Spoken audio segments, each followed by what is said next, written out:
Our next speaker is a graduate of Robert Morris University's Doctor of Nursing Practice program with 20 years of end-of-life care experience.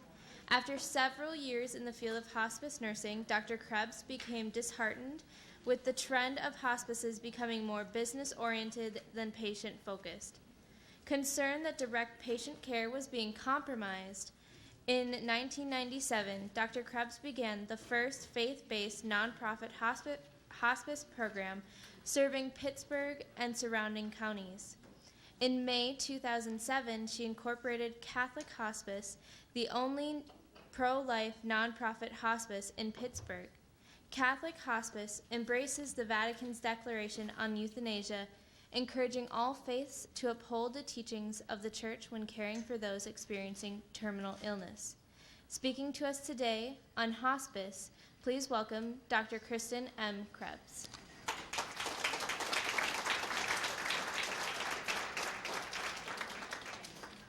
Thanks so much. Thanks to the HLA for having me today.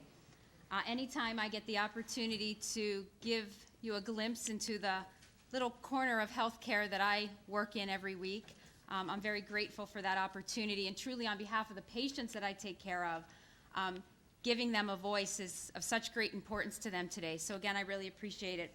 I wanted to share with you very quickly this text I received while I was listening to some of the speakers today. It says, "Hi, Kristen, this is from one of my colleagues, who doesn't know I'm here, by the way. The new Time magazine was in the mail today. The cover article, How to Die." So we'll all be racing out to get that. Ron probably already downloaded it to his iPhone. So obviously this is a very important topic. So what I'd like to do today is just talk to you, just like I would my patients or families, just to give you a little glimpse into hospice care. Certainly a lot of these topics are big discussions that we could spend hours and hours talking about when we get to nutrition and hydration and terminal sedation. But I'm just going to provide you just a brief overview today.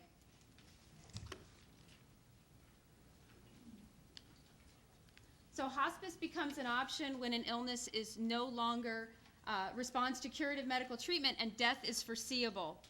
So highlighted is very important. Death is foreseeable. So this does not include a patient population that may have severe brain injury, people in motor vehicle accidents. I was just asked to consult on a case. The person was not clearly at end of life. So death must be foreseeable to qualify for hospice care. The goal, to help people live with peace, dignity, and sanctity of life. We have a rule in our Catholic Hospice office in Pittsburgh. We don't use the term quality of life. Quality of life, if I went around the room and asked each one of you, would be something different, too vague, and it's a phrase that the euthanasia movement loves to talk about. So when I say sanctity of life, it's pretty clear that we value all life, period, from birth to death. Hospice care provides an opportunity to reflect on life. For a lot of people now, there's a lot of gloom and doom and darkness. But I can tell you, hospice is about giving, not about taking things away from patients. So if that's a concept that you have, it's a misconception. Hospice is about graciously giving to those who are unfortunately diagnosed with a terminal illness. Founders of the hospice movement, Dame Cicely Saunders, and I always include Mother Teresa. We talked about this a little bit earlier today, but just briefly, their style of hospice arose from godly conviction. That was the platform they stood on. They created a social movement that clearly showed that our culture has worth, that life has meaning. Even with terminal illness, life is worth living. So they showed that our culture has worth, that each of us as humans has worth.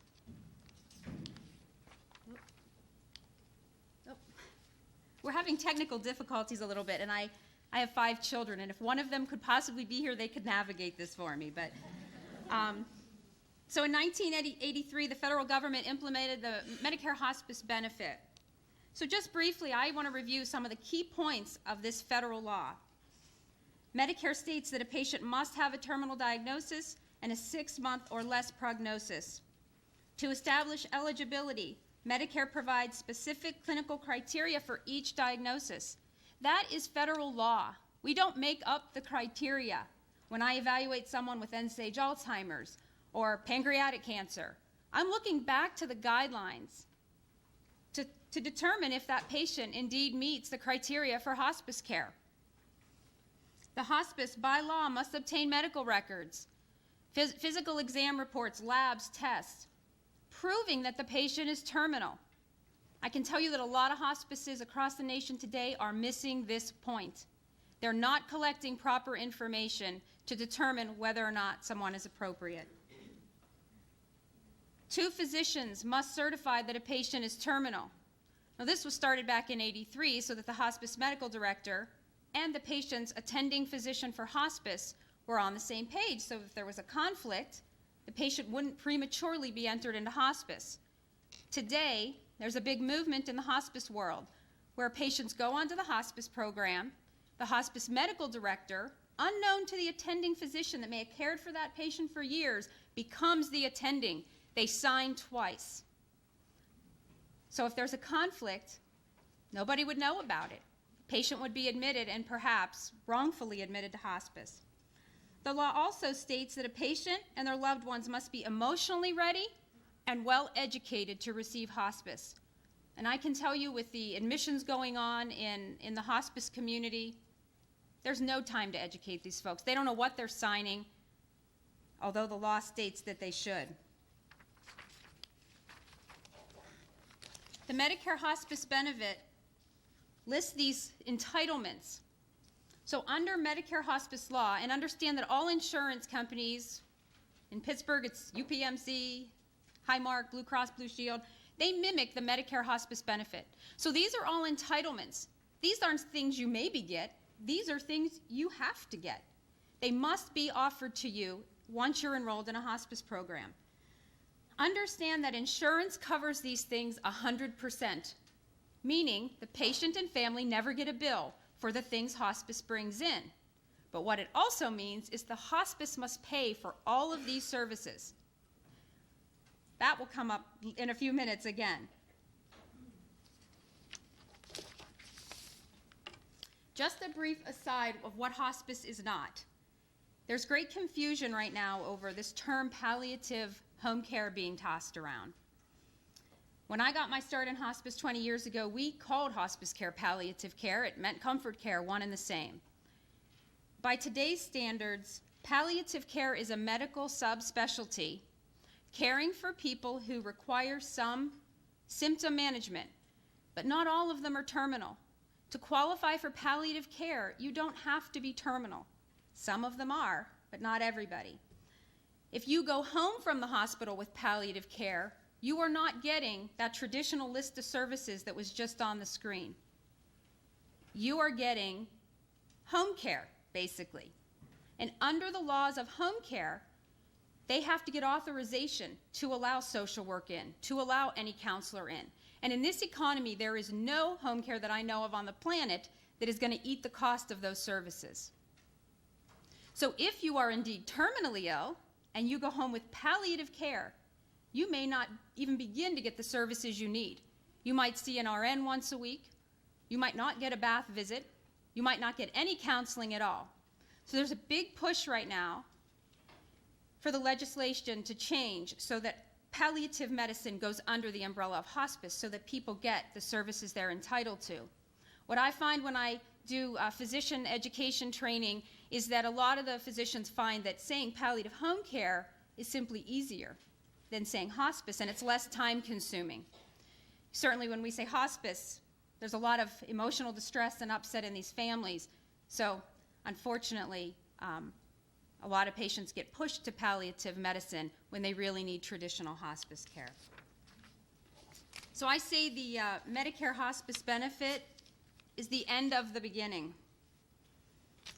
In 1983, well, and let me say this too, that, you know, with the whole euthanasia movement, the Medicare hospice benefit was a really great thing when it started in 1983, but it's kind of become that welcome mat to the euthanasia movement. In 1983, in fact, when I got my start in hospice, the hospice that I worked with was started by 3 churches who were concerned about the dying in their congregation. It was solely a volunteer organization. In 1983, when the federal guidelines came out for hospice, they had a revenue stream and a source of reimbursement. And that was a great thing because the care they were giving was very pure, based on the church's teachings. By 1993, we saw this surge of for-profit hospice hit the scene. I can tell you I was in the middle of that, and nobody saw it coming. By today, 2012, there is such little oversight. Majority of hospices are for-profit programs, and we have a lot of not-for-profit hospices mimicking that profit mentality of the for-profit hospices. We have successfully reconstructed death from a natural, beautiful process to a clinical procedure with great monetary value. And when I say great monetary value, we are seeing corporate executives become millionaires off of the unfortunate plight of someone diagnosed with a terminal illness.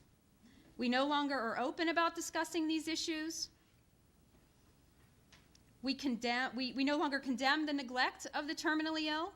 And I have bared witness to cases where people have been horribly neglected, but under the care of a hospice.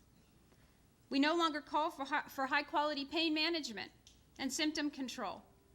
We cookie-cutter hospice care because that's how we make a lot of money. So patients all might get the same sublingual morphine or Ativan, whether they need it or not, because it's cheap.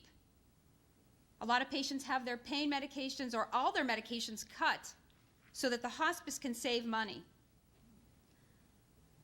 We redefine the practical and moral arguments to oppose euthanasia.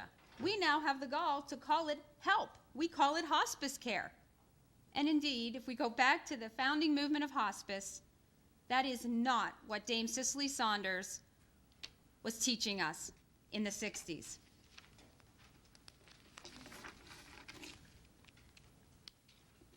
So part of the problem, big part of the problem, is this education gap we have.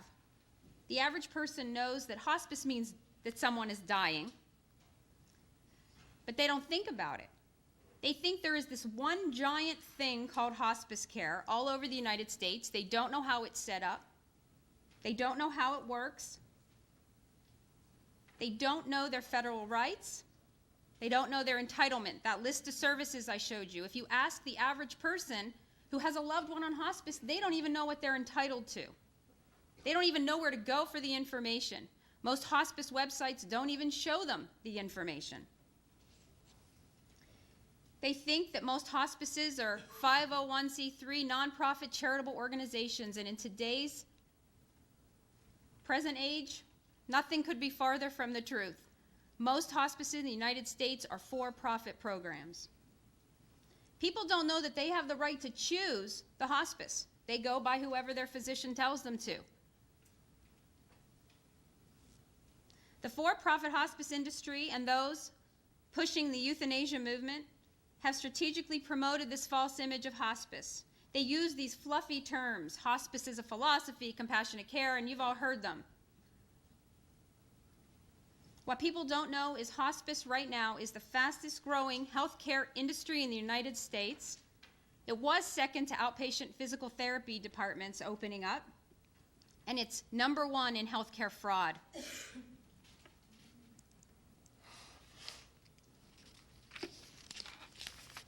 So part of the problem with this educational gap is our news media. Now, I have to preface this by saying I know people that work for all kinds of different hospices. There are people inside nonprofits and for-profits with bad motives and bad agendas. But I'm going to call these to your attention anyway. If you look in the paper, these are the articles you might see. Odyssey serves the patient and family. AseraCare provides compassion and inspiration. Vitas, the pioneer and leader in the hospice movement. These are the 3 top for-profit companies providing hospice care in the U.S. today. They have offices all over the nation. These are the articles you probably won't see and would have to dig a little deeper. That same Odyssey settled in March, yet again, for committing Medicare fraud. We'll go in a little deeper in a minute about that. Same with AseraCare and now VITAS. I can tell you in Pittsburgh, VITAS has now been cited for committing Medicare fraud, admitting patients who were not terminally ill to their hospice programs, and also claiming to provide service that they never ever gave the patient.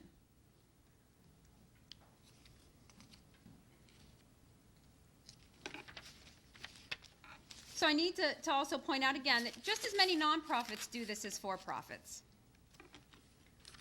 because they are run by people that are just motivated by the money that is in the Medicare hospice benefit, and there is tremendous amount of dollars to make people very wealthy if your goal is to abuse it.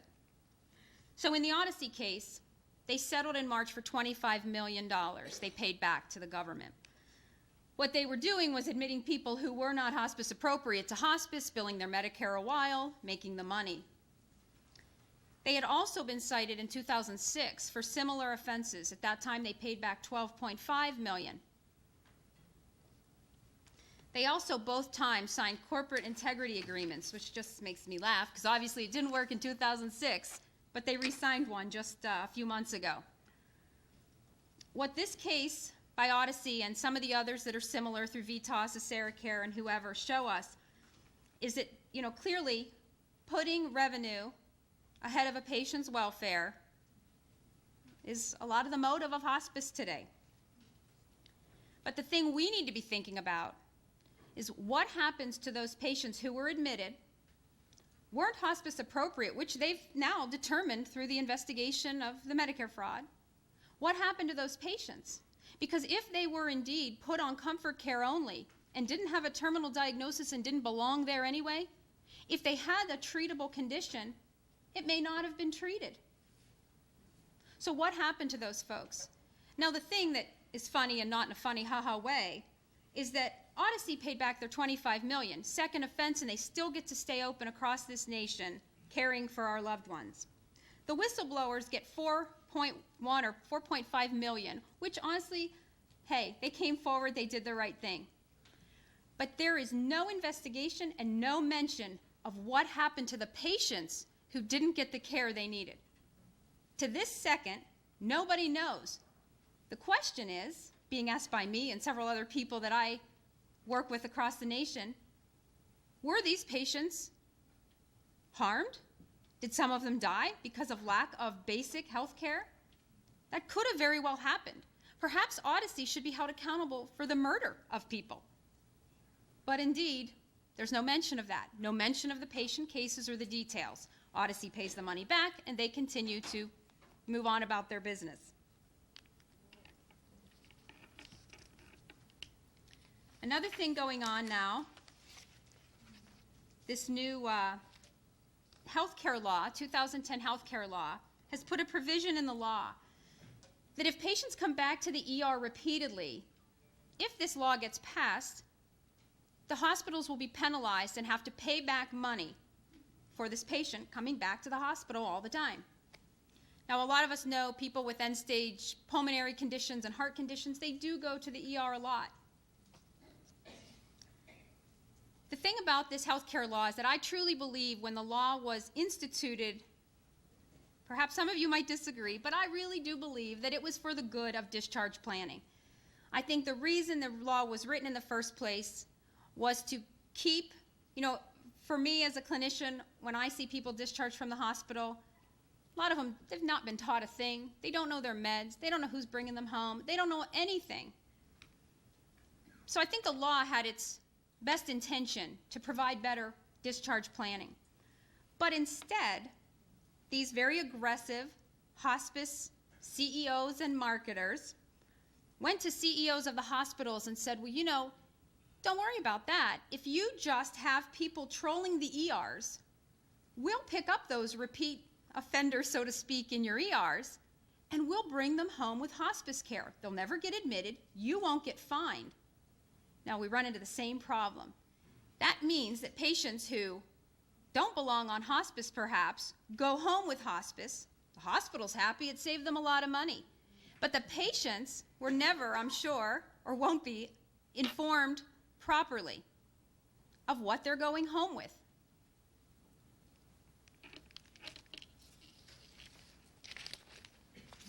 So when we talk about CEOs and marketers, I'll be very upfront about my stance about marketing. In my career, I've never employed a hospice marketer. I won't employ a hospice marketer. I don't meet with anybody who employs hospice marketers, and this is why. I really believe that marketing, looking for someone who is dying to boost your census so your revenues climb, makes a mockery out of the suffering these patients go through. I spend a lot of time every week with these patients and their families. I have seen suffering that I couldn't even begin to describe. To market that, to be purposefully seeking that out, I don't know how you look in the face of someone who's terminally ill with this kind of, ideas, to make money. It just doesn't sit well with me. These terms, summer sizzle and fall frenzy, Peter Waldman, who writes for the Bloomberg, had written an article citing a hospice out in the Midwest who used these programs as incentives for their marketers. It was a hospice who employed more marketers than nurses, which is the trend in the for-profit industry in hospice. They have more marketing people than clinical staff caring for the patient. Anyway, so these are the little things they came up with. Kind of sounds like a car dealership. As an incentive for their marketers to get out there and find dying patients. So you can imagine they were signing up anybody. It didn't matter, bonus. Most marketers do make a bonus. In Pittsburgh, we know of programs who make $50 per person they sign up in addition to their salary, or $100, up to $175 is the most that we've ever heard of in Pittsburgh, per patient that they sign on. What people don't understand is that to make profit in hospice, something's got to give. We all make the same rate per day when we care for somebody. So what these hospices do is they close their formularies for medications, so all the patients get the same things. They alter the ratio of nurses to patients. In our industry and in nonprofit hospice, the national average is about 1 nurse to 10 patients. It's double or triple that in for-profit hospice. That list of things I showed you where hospice must pay for the durable medical equipment that goes in, has to pay for all the medications. They withhold those things, they cut those things, so patients don't always get what they need. And these are all leads to ways we devalue human life. But despite how we're devaluing human life across the nation, more and more Americans are going to end up on hospice services as our health care changes. The reason, healthcare reform is going to lead to a decrease in the specific treatments that are available to late-stage chronic and terminally ill patients. Now, we kind of have heard about the death panels, and I'm not going to be all, exaggerating all of that, but there is some reality to it. Right now we're seeing a lot of patients with stage 4 lung cancer going for repeated CTs. At some point that does need to stop, at some point. But what concerns me here is it's going to stop way too soon. They're going to look at the diagnosis and make the determination of what you can and cannot get in the healthcare arena. More and more patients are going to be served in an outpatient setting, so where do they go? They're going to end up falling into the lap of hospices. In 2009, Duke did a study and they found that 1.6 million patients received services from hospice at a savings of about $2,300 per hospice patient. So you don't have government support in this, that's clear. They are saving a tremendous amount of money for everybody that goes into hospice. So they're not looking, as the Odyssey case showed us, they're not looking at whether or not that patient was harmed. They look at the cost savings. So we say, what do we do to recapture the sanctity? One of the things that I really want to emphasize to all of you is that in meeting with these patients throughout the course of my work week, I can't even begin to describe the vulnerability they have. Someone who is dying has no voice. They're an invisible population. Sort of that out of sight, out of mind mentality for most of us. A couple of years ago, someone gave me this poster, and it was this huge poster of every color ribbon that represents a disease in our nation. You know, pink for breast cancer, red for whatever, right? This huge poster. And it got me thinking that, you know, our patients at one point when they were first diagnosed, they clung to those organizations. They wore their ribbons proudly. That was their voice. They all hoped for a cure. But when they come on now to hospice and they've heard the news that their disease is progressing, they've lost that voice. If I ask you, who is the celebrity that represents the terminally ill? There isn't anybody. Nobody wants to pick up this agenda and run with it. It will never have celebrity status. Just like we see all these things in pink. You can buy pink M&Ms, a pink toaster. You know, who represents the dying? So when they no longer wear the ribbon the same way they did, they have no voice. So we need to become that voice for them.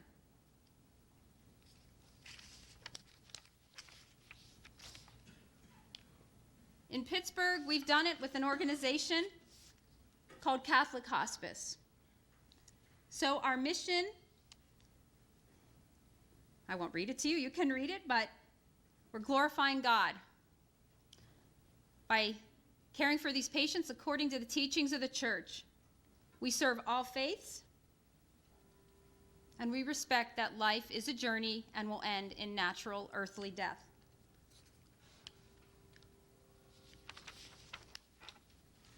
We accept that when a baby is being born into earthly life, we want to take on that full responsibility and dignity, especially as Christians. We really value that.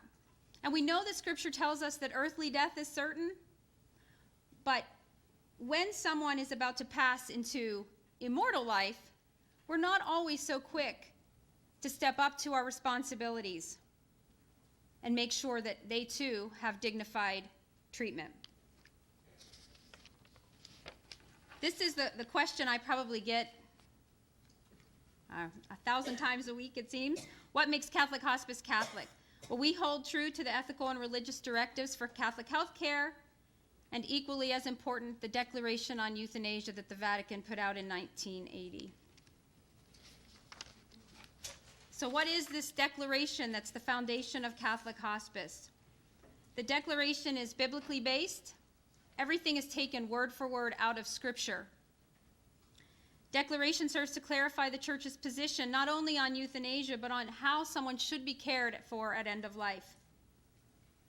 It makes clear that the right to life is not just for Catholics, but for all faiths. The Declaration embraces all faiths to pick up this style, these teachings at end of life care. The Declaration advocates that those experiencing terminal illness receive the care due to them according to Scripture and are not preyed upon, neglected, or offended at a sacred time of life. So just a little aside here of, again, not picking on anybody. I know people that work for these hospices, but I want to point it out. The character of a hospice is not determined by its name or who owns it, its mission. And it's really important that people become educated. This is an example of a hospice that has been open in Pittsburgh, Mother Teresa. Notice the T in Teresa looks like a cross. However, when you get on their website, there's no talk about God, no mention of the Declaration or any other teachings of the Church. Turns out they're a for-profit home health company that also opened a hospice program. Turns out also, just because I know someone on the inside, that Teresa was the CEO of the home care's mom. So it sends a really, really bad message, right? I keep saying to people, when I talk to families every week, you've got to educate yourselves. You really need to delve beyond the name. You need to get educated before you sign on to any hospice program. This is just another one that's in Ohio, right over the border from us in Pittsburgh, clearly coming our direction. Same thing, St. Joe's, but there's no Christian mission. It was reported that the CEO last year made $350,000 off of their hospice program.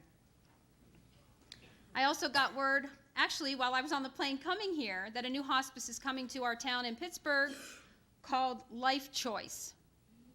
And that scares me. It's a for-profit hospice, don't know much about it yet, but what I could find about it was so vague it frightened me. So what does pro-life hospice look like? Well, we believe that hospice is not big business, that no party should profit from the unfortunate suffering of the terminally ill. People say, well, don't you make money? Of course, all of my staff gets paid. We get paid fairly. But there's no outrageous salaries going on. There's no bonus structure. In our program, it's all bedside care. Everybody that we employ has contact with patients. We look solely to the church's principles to guide our decision-making. And we encourage that families and the patients, if possible, educate themselves. I say to families all the time, if you were having your roof replaced, you would get 3 or 4 estimates. But yet you let anybody in your house to care for your loved one. You never, ever question anything about that program. Of course, we embrace human life is always good, no matter what the circumstances. Dying means being ready to meet death at the hour willed and chosen by God, not man. The church, not the hospice, is the ultimate patient advocate. And the church, not the hospice, is the ultimate physician and nurse. We look back to those teachings to determine how we care for somebody. And for each person, it's very different. But we go back to those guidelines of the church for our foundation. Hospice provides hope and comfort as death approaches. The declaration makes clear that patients of all faiths deserve time to allow for spiritual discussion and preparation for death. A pro-life hospice embraces the philosophy that each person is bound to use ordinary means. This is one of those topics we could spend the day talking about. What does ordinary and extraordinary care mean? Ordinary care would be things that, like food and water, basic health care, turning somebody, providing dressing changes. Extraordinary health care, now with all the present day technology changing, this gets very cloudy for a lot of families. People get into the issue of, can they have IV antibiotics? Can they have blood products? This is viewed as extraordinary care for most people who are terminally ill. BiPAP machines, things like that. Our philosophy is we embrace all of it. We never say no to anything. We just look at the individual patient, where they are in their illness, and then make determinations, again, reflecting back on the teachings of the church.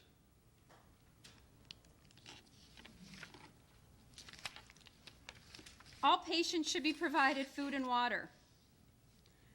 Lots of times people hear that, if we give somebody hydration, they're going to get fluid in their lungs. I could tell you as a clinician, that only happens if people already are predisposed to fluid in their lungs. Patients, when they're coming to the end of life, most patients stop eating or drinking between 24 and 72 hours prior to death. Most people don't realize that. Patients are usually still sitting up, eating and drinking, maybe a little bit, but that's all their body needs. I mean, clearly as they decline, with all the processes happening to their organs in their body, they don't need as much food or as much fluid. But they're still capable of doing that by mouth on their own. Certainly if a patient does have fluid in their lungs, it doesn't mean if they tell me they're thirsty and they can't drink well that I won't hydrate them a little bit. It just means that we need to have a diuretic on order, and we need to be monitoring their lung status very clearly. The big takeaway here is withdrawal of nutrition and hydration is not, never will be, a hospice concept. If you go back to the founding philosophy of Dame Cicely Saunders and you look in the Medicare law, it doesn't talk about withdrawal of these things. This is something that a lot of the for-profit movement has started to inject into hospice care. Because again, if they bring in hydration, they have to pay for it. And IV setups and so on cost money.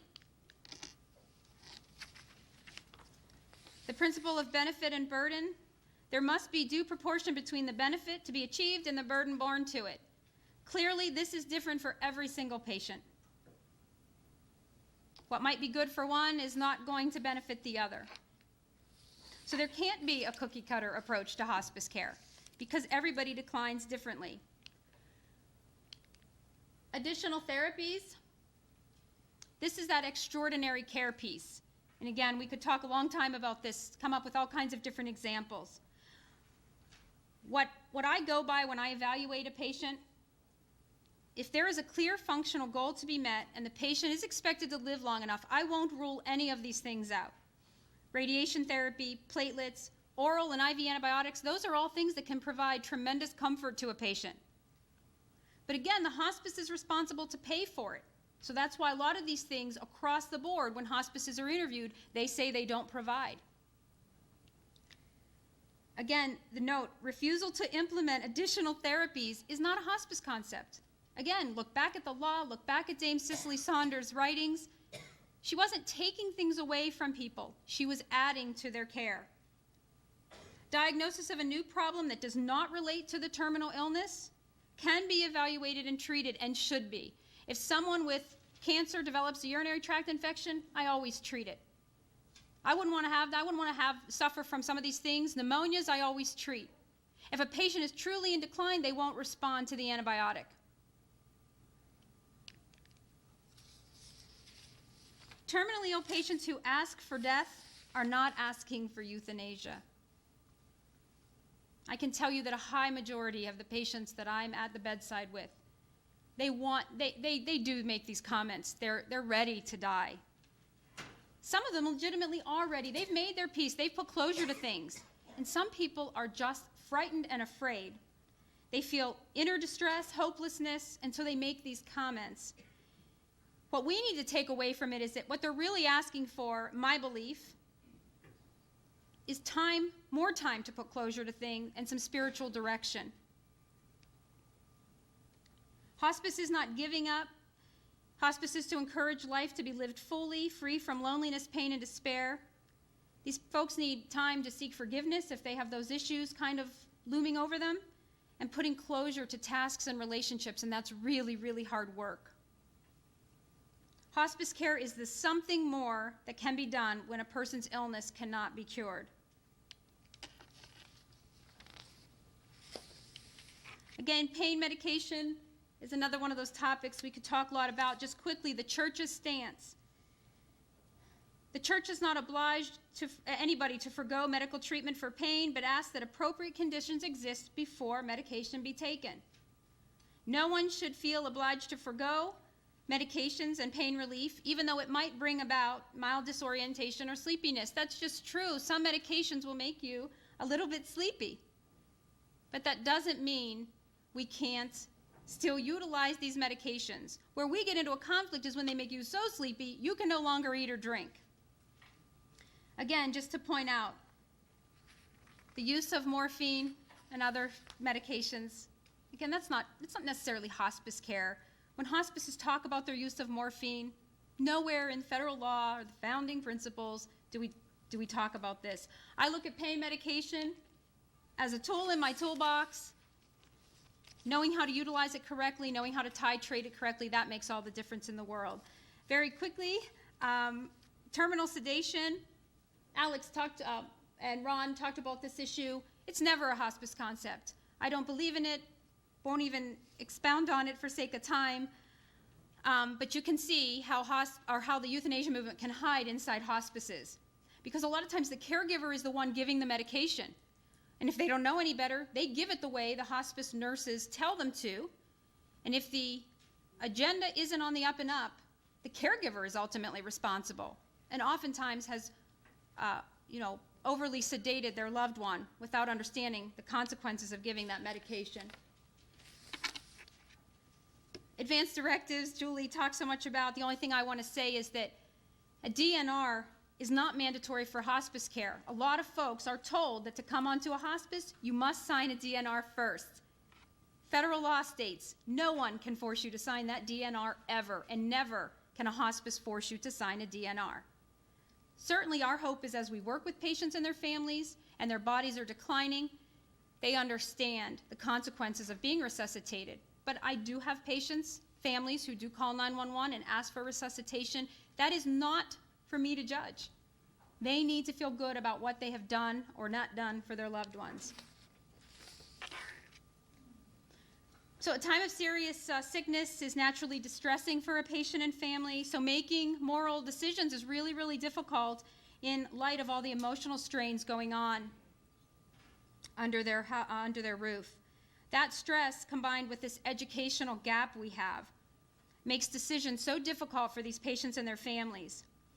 We have this hidden euthanasia movement. We have the for-profit hospice mentality in both for-profit and not-for-profit hospices. We have no organization that is formally teaching patients and families their end-of-life rights. And we have weak government intervention. So what can we do?